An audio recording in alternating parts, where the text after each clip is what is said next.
Hello दोस्तों, my name is Ashish Rathore. I am back with another video. दोस्तों, एक बार फिर से आपका स्वागत है मेरे चैनल पर। और आज की वीडियो बहुत इन्फॉर्मेटिव और आपको बहुत अच्छी भी लगेगी। अगर आपको वीडियो देखने के बाद अच्छा लगे तो सब्सक्राइब कीजिएगा। तो शुरू करते हैं आज की वीडियो। बीते कई वर्षों में दोस्तों आपने भारत में हो रहे कुछ ऐसे काम देखे होंगे जिसमें सबसे ज़्यादा बढ़ावा दिया जा रहा है गो ग्रीन की तरफ। हम चाहते हैं कि हम ग्रीन एनर्जी की तरफ आगे बढ़ें, और क्योंकि हम जानते हैं कि जो कोयला है उससे बनने वाली बिजली बहुत टाइम तक हमारा साथ नहीं देने वाली है, और उससे जो पर्यावरण में नुकसान हो रहा है वो भी बहुत बड़ा है। तो इन सभी को कम करने के लिए भारत इस वक्त सबसे ज़्यादा आगे निकल के आया है, और पूरी दुनिया में भारत को लोग मान रहे हैं कि हाँ, सबसे ज़्यादा ग्रीन इनिशिएटिव अगर कोई ले रहा है तो वो इंडिया ले रहा है। क्योंकि इंडिया के पास इतने सारे परंपरागत ऊर्जा के स्रोतों के अलावा अपरंपरागत नॉन कमर्शियल स्रोतों की बहुत ज़्यादा भरमार है, चाहे वो सोलर हो या विंड हो। तो इन सभी का यूज़ करके भारत अपने लिए इलेक्ट्रिसिटी बनाने का काम शुरू कर चुका है। ऐसे में दोस्तों आप लोगों को पता होगा सन 2022 के आसपास तक का एक टारगेट रखा गया है कि अब इंडिया में जितनी भी व्हीकल हैं वो हाइब्रिड होंगी या तो इलेक्ट्रिक होंगी। उनका इंफ्रास्ट्रक्चर इंडिया में होना स्टार्ट हो गया है चालू, और जैसे भी हमारे चार्जिंग स्टेशन लग रहे हैं धीरे धीरे वैसे वैसे कार्स और व्हीकल्स जो भी हैं आने लग जाएंगी सभी के पास में। तो हम सबको बदलना ही होगा। तो बदलते भारतीय रेलवे की बदलते ऊर्जा स्रोत, ये मैंने टाइटल इसलिए दिया है क्योंकि भारतीय रेलवे भी इन चीज़ों में सबसे आगे निकल के आया है। मेरी पिछली वीडियो आप लोगों को मैंने बताया था कि 1.7 मेगावाट का दुनिया का सबसे पहला ट्रैक्शन पावर स्टेशन जो कि सोलर बेस्ड है वो बीना जंक्शन के नज़दीक लग रहा है, और वो कमीशन होने वाला है क्योंकि उसके ट्रायल चल रहे हैं, और BHEL ने इंडियन रेलवे के साथ मिलकर के उसको पूरी तरीके से तैयार कर दिया है। ये बहुत ही अच्छा इनिशिएटिव था। इसकी जानकारी मैंने आपको मार्च में ही दे दी थी। तो दोस्तों उन वीडियो को देखिए, उनमें जो मैंने प्रोजेक्ट बताए हैं वो रियलिटी में इंडिया में चल रहे हैं, और क्योंकि वो कामयाब होने जा रहे हैं तो उनका थोड़ा सा प्रोग्रेस रिपोर्ट भी आपको दे देता हूँ। आज इंडियन रेलवेज ने, मिनिस्ट्री ऑफ रेलवे ने 1 मिनट की वीडियो में एक अपडेट दी है। उस वीडियो में उन लोगों ने हर चीज़ बताया है कि किस तरीके से कहाँ तक क्या क्या हो रहा है।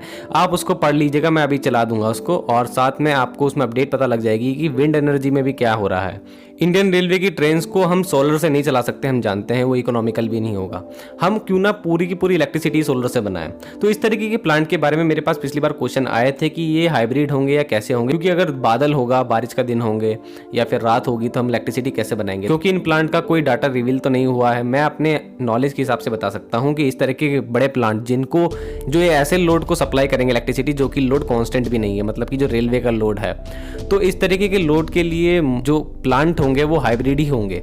मतलब कि अगर जब तक हम इस प्लांट से इलेक्ट्रिसिटी लेंगे, जब तक ये दे रहा होगा, उसके बाद जब हमें इससे वो रिक्वायर्ड अमाउंट का इलेक्ट्रिसिटी नहीं मिल रही होगी तो हम डायरेक्टली इसको, वो जो हमारे परंपरागत जो कि हमारी कमर्शियल इलेक्ट्रिसिटी आ रही है, कोल से बनती है या फिर हाइड्रो से, उस इलेक्ट्रिसिटी के साथ हम कनेक्ट कर देंगे। तो ये हाइब्रिड प्लांट होंगे, और ऐसा ही हमेशा होता भी है। और अगर इसमें जहाँ तक बात रही बैटरी स्टोरेज की, तो इसमें मेरे को डाउट है कि इतने बड़े ह्यूज अमाउंट की एनर्जी को जो कि हम प्रोड्यूस कर रहे हैं उसको फिर स्टोर करना, और इसके लिए पूरा बैटरी बैंक तैयार करना, उन बैटरीज की क्वालिटी मेंटेनेंस, उसके ऊपर बहुत ज़्यादा खर्चा आ सकता है और इकोनॉमिकल नहीं होगा, मुझे ऐसा लगता है। और हमें ज़रूरत भी नहीं है, क्योंकि इस वक्त हमारा एम ये है कि हमको इलेक्ट्रिसिटी कॉस्ट कम करनी है और जो पॉल्यूशन है वो कम करना है। जो हमारे कोल पावर प्लांट है उनके ऊपर हमारे को दबाव जो आ रहा है वो कम करना। जब डाटा रिलीज होगा अगली वीडियो में ज़रूर बना दूंगा। अब सुनिए, जैसे कि हम लोगों को पता है कि इलेक्ट्रिक व्हीकल्स जब आ जाएंगी, चार्जिंग स्टेशन आ जाएंगे, हालांकि वो भी सोलर वाले हो सकते हैं चार्जिंग स्टेशन, लेकिन फिर भी इलेक्ट्रिसिटी का कुछ ना कुछ लोड बढ़ जाएगा बहुत ह्यूज अमाउंट में हमारे कमर्शियल पावर प्लांट्स के ऊपर, और उसको कम करने के लिए हमको सोलर एनर्जी की जरूरत होगी रेलवे सेक्टर में। ऐसा क्यों? क्योंकि रेलवे सेक्टर भी अगर इतना दबाव डालेगा, और हमारा जो भी व्हीकल्स पेट्रोल से चल रही थी वो भी दबाव डालेंगी, तो बहुत ज़्यादा दबाव पड़ जाएगा और ये झेल नहीं पाएंगे हमारे पावर प्लांट्स।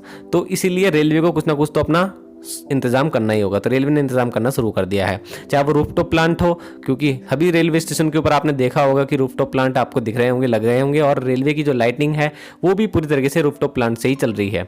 और साथ में अब ट्रेनें भी चलना शुरू हो जाएंगी। अब शुरू करता हूँ, कोई जानकारी देना वो वीडियो में चला देता हूँ।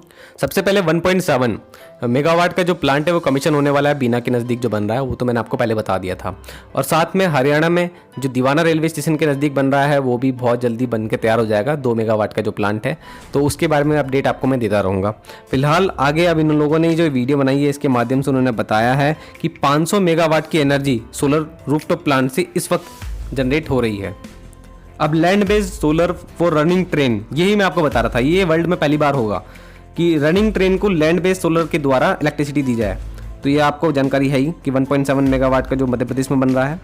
और इसके साथ में इसके अंदर इनोवेशन जो है वो इनोवेशन यही है कि हम सोलर से ट्रेन चलाने की सोच रहे हैं और आगे आने वाले सालों में 3 गीगावाट का जो लक्ष्य रखा गया है उसके तहत अब ये नए प्रोजेक्ट आपको दिख रहे होंगे 1.6 गीगावाट का और जो फेज 1 फेज 2 फेज 3 तो ये अभी इंप्लीमेंट होने वाले हैं। दोस्तों यहाँ से हमको मालूम पड़ता है कि विंड एनर्जी के बारे में भी बहुत सारी चीज़ें रेलवे कर रहा है, जैसे कि आपने पढ़ा ही होगा कि विंड एनर्जी के लिए भी कई प्लांट लगाए जाने हैं। अगले में उनका बताना है कि अदर ग्रीन इनिशिएटिव के जरिए जो इल्यूमिनेशन है वो LED लाइट्स हैं वो सभी के सभी 100% सोलर पैनल के द्वारा ही चलाई जाएंगी। अगर नहीं हुआ है कहीं पे काम तो वहाँ पे भी अब जल्द शुरू हो जाएगा। नहीं तो सभी रेलवे स्टेशन पर मैंने भी देखा है कि सोलर से चलने लगी हैं और सोलर रूफटॉप के साथ साथ जो सोलर ट्रैक्शन पावर प्लांट है वो भी अब फेज 1 फेज 2 फेज 3 और भी ज़्यादा इंप्लीमेंट होने वाले इंडिया में कई कई क्षेत्रों में। तो इंडिया अपनी कैपेबिलिटी अब समझ रहा है कि उसके पास जो लाइट है, जो सौर ऊर्जा, उसका भी बहुत अच्छा स्कोप है, क्योंकि इंडिया एक ऐसी लोकेशन पे पड़ता है जहाँ पर हर तरीके का मौसम भी है, यहाँ पे धूप भी अच्छी पड़ती है